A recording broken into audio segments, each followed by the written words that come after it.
Здравейте, тубари! Ето малък апдейт, докъде сме стигнали с работното место и всички апгрейти на организацията на инструменти.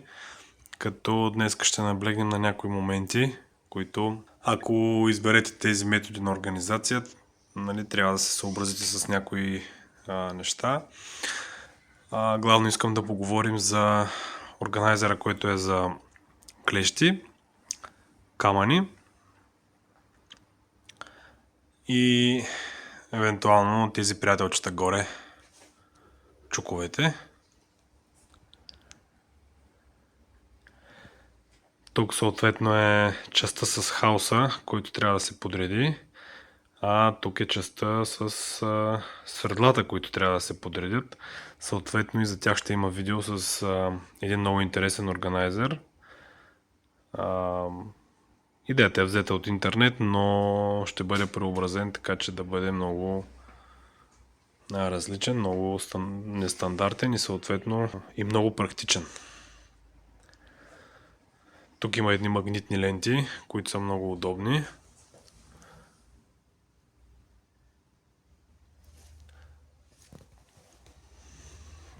Ще поговорим за тях, тъй като тук има една малка особеност, за да могат да стоят тези трещотки така изправени.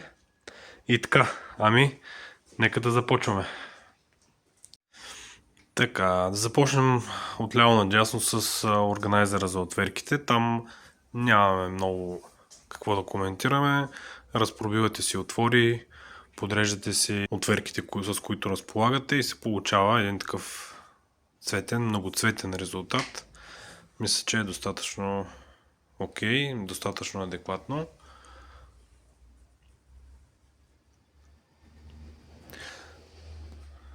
Знам, че и вие като мен гледате много качествени снимки на органайзери за отверки, всичките еднакви, всичките подредени, но това е когато правите органайзер, купувате изцяло абсолютно всички необходими отверки за вашата работа и е просто един безкрайно идеализиран интернет вариант, в който в реалния живот няма как да се случи. Както виждате, тук имам около 10 вида отверки от различни комплекти и така нататък. Така че това тук е много по-реален пример, отколкото красивите снимки в интернет, които и аз гледам и аз се възхищавам.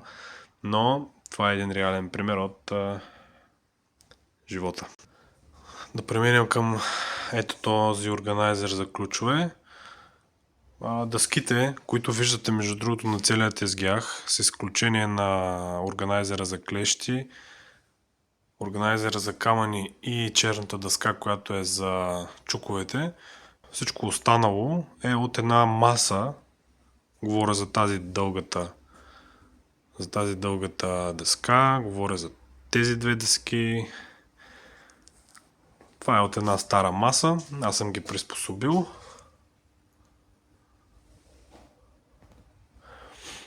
Като тук за окачване на ключовете съм използвал 4 мм неръждаема тел за аргоново заваряване. Достатъчно здрава е, достатъчно адекватна е. Като съм ги подгънал малко нагоре, така че да не падат гаечните ключове. Оставил съм си место за още 2-3 размера. Де факто не ми трябват, но евентуално съм си оставил като за резерв. Да продължим нагоре с органайзера за чукове. Това не са ми всички налични. Тук имам още 2-3 места да допълня. Окачвам ги пак по същия начин. 4 мм нержавейка, подгъната леко нагоре и мисля, че ето по този начин удобно, лесно.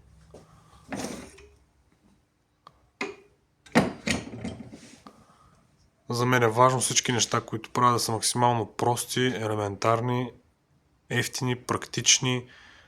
Ако някой се притеснява, че 4 мм неръждавейка е слаба за чуковете, ето тук е доста дълго парчето, около 10 на 12 см и държи 2 чука без провисване, без абсолютно обгъване, каквото и да е. Има леко пружиниране, така че абсолютно здраво, не мърдат. Така, тук едно органайзерче за ножовката, много важен инструмент. Ползвам го доста често, мисля, че се личи и от ножовката. Едно шперплаче с едно блокче дърво отдолу и ето по този начин се откача и закача. Като нали, тук трябва да добавя и за съхранение на ножовките. Така да преминем към по-интересната част и това, което искам да споделя днес с вас. Органайзера за клещи. Пак по същия начин, както с отверките. Има страхотни органайзери в интернет, всякакви вариации, гледал съм стотици модели, но имайте тук едно на предвид. В случая има органайзери, където вместо тази дървена летва има метална пръчка. Сега ще използвам една пила. Ето така. Имайте на предвид, че ако използвате някакво фи метално, без значение дали е фи 5, фи 6, фи 10 и каквото и да е, клещите, когато са еднороден тип, да кажем ето такива, имате 20 такива клещи, можете да използвате този тип органайзери, с което е като метална пръчка. Но в реалния живот нямаме само едни клещи. Ако обърнете внимание на снимките в интернет, ще видите колко еднотипни са инструментите, които се поставят на тези органайзери. Съответно, когато имате различен тип клещи, просвета, който е между дръжките тук, е различен на всеки един вид клещи. И трябва да измислите такъв начин да ги поставите, така че той да бъде универсален за абсолютно всички видове клещи. И ето сега, аз съм ги разделил на 3 групи. Тези се захващат към тази дъска по един начин, тук тези по друг, тук имам очила, тук тези са изключително трудни за поставяне на какъвто и да е органайзер и тези тук дългите, които са сравнително лесни. Както виждате, всички са стабилно закрепени, не могат да паднат, не могат да по някакъв начин да се изкривят и по този начин получавате един стабилен органайзер. Сега, как е направен той? Ето една летвичка. Стъпката към дъската и по начина, по който виж се я закрепите, си е ваш избор, но ето как е една скосена летвичка от двете страни. Така, букова в случая, твърда дървесина, здрава. Избирате си нужната дължина, която да ви събере вашите инструменти и получавате ето този органайзер, който е практичен, стабилен. Ето виждате клещите при пускане как се стабилизират. Ако е кръгъл профила, това нещо е така или се изкривява, или пропада. Тези тук кримпащите клещи са изключително трудни за да измислите начин, по който да ги закрепите. Има и други органайзери, които са качествени, но изискват или повече материали, или повече време за изработка, или са много по-сложни и така нататък. Ето виждате клещи. Вижте, сами се стабилизират. Без значение размера. Поставяте ги. Не мърдат. Сигурно закрепени.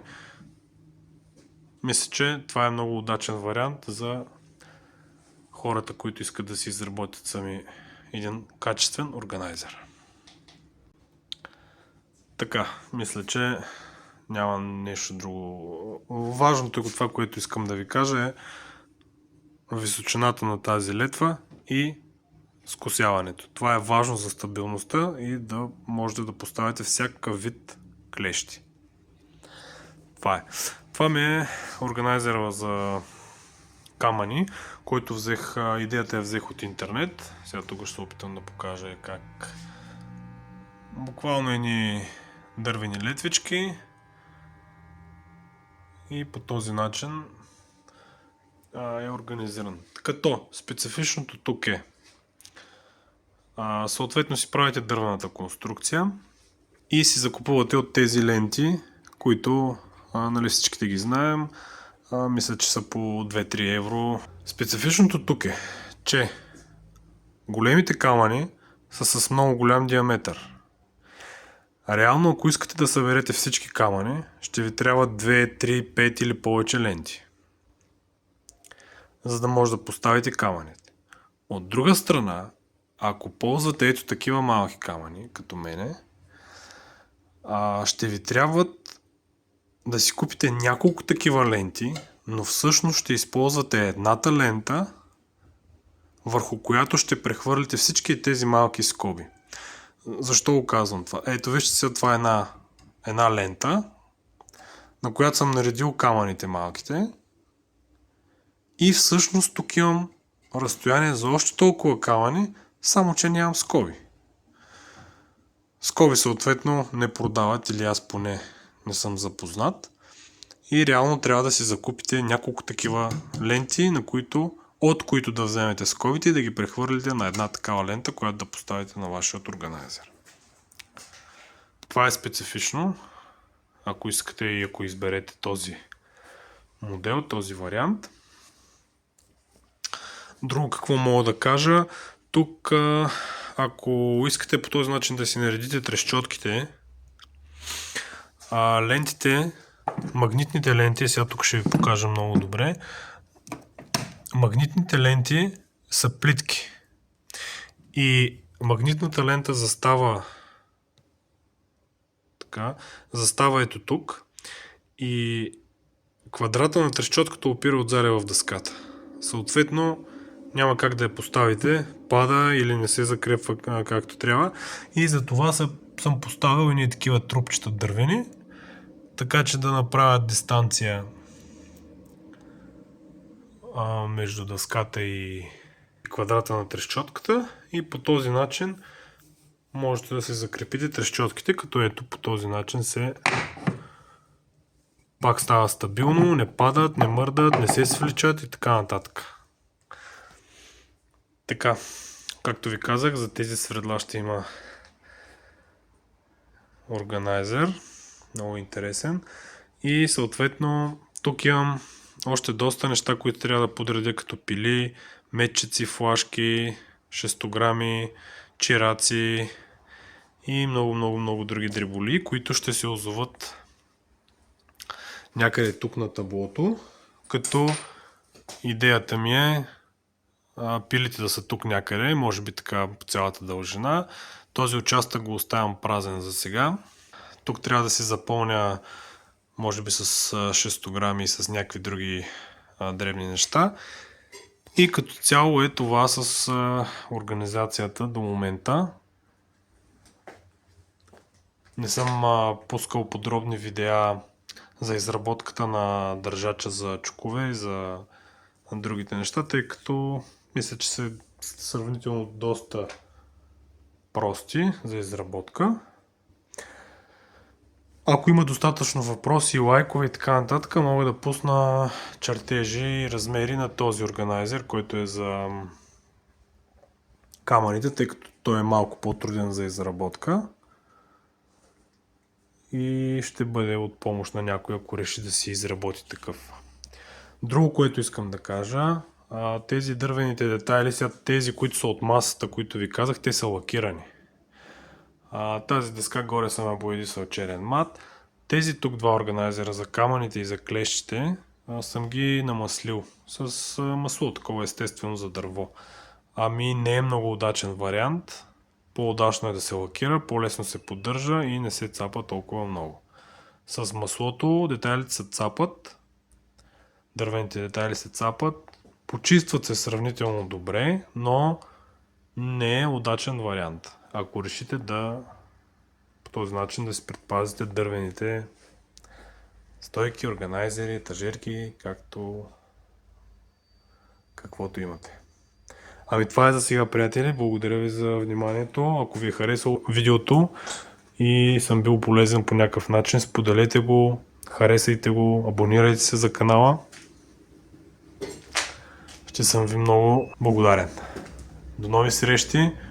Работилница Кота 0. Продължаваме напред.